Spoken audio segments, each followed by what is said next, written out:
একটি প্রতিবাদ, অন্য সময় আমরা প্রতিবাদ করি সরকারের বিভিন্ন অসঙ্গতি আচরণের কারণে, কিন্তু আজকে প্রতিবাদ হচ্ছে সমাজের অর্ধেক অংশ নারী সমাজকে কিভাবে ছোট করা হয়েছে সেই তার বিরুদ্ধে, যেখানে সমগ্র নারী সমাজ ক্ষোভে ফুটে উঠেছে, ক্ষোভে জ্বলে উঠেছে, সেই প্রতিবাদ সমাবেশ করছে আজকে জাতীয়তাবাদী মহিলা দল।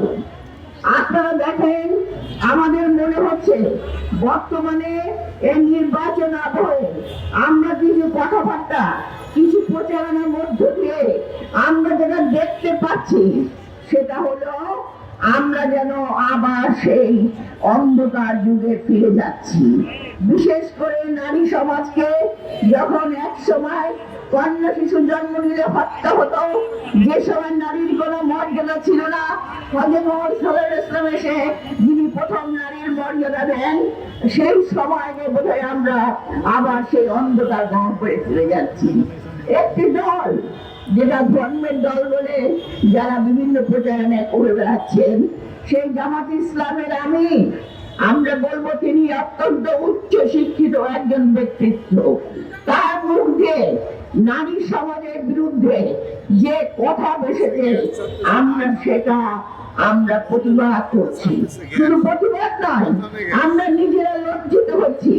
আমরা মনে হচ্ছে বাংলাদেশ, এদেশের নারী সমাজ যে বাংলাদেশে এতদিন প্রতিটি সংগ্রামে, আন্দোলনে, উন্নয়নে, দেশ গঠনে এগিয়ে এসেছে, যেখানে আমাদের শহীদ জিয়া, যিনি স্বাধীনতা ঘোষক, যিনি বলেছিলেন এদেশের মাটি যেমন পবিত্র, মাও তেমন পবিত্র। কাজে মাটি, মা ও দেশ, এদেরকে ভালোবাসতে হবে, মাকে সম্মান দিতে হবে, আর সেই সম্মানে মায়েরকে দেশ গঠনে এগিয়ে নিয়ে আসতে হবে।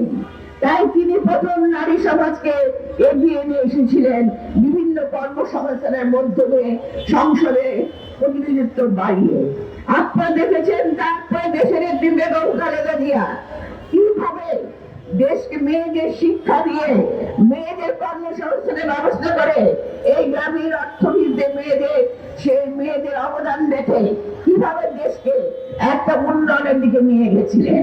এবং আজকে মেয়েরা বিভিন্ন পেশায়, বিভিন্ন জায়গায় তার যোগ্যতার প্রমাণ দেখে এবং অর্থনীতিতে বিরাট ভূমিকা রেখে আজকে মেয়েরা সব জায়গায় বিচরণ করছে।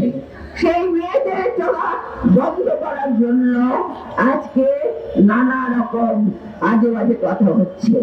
জামাতের আমির বলেছেন, যারা বাইরে কর্ম করেন, যারা বাইরে কাজ করেন, তাদের কে প্রস্তুত হিসাবে আখ্যায়িত করা যায়।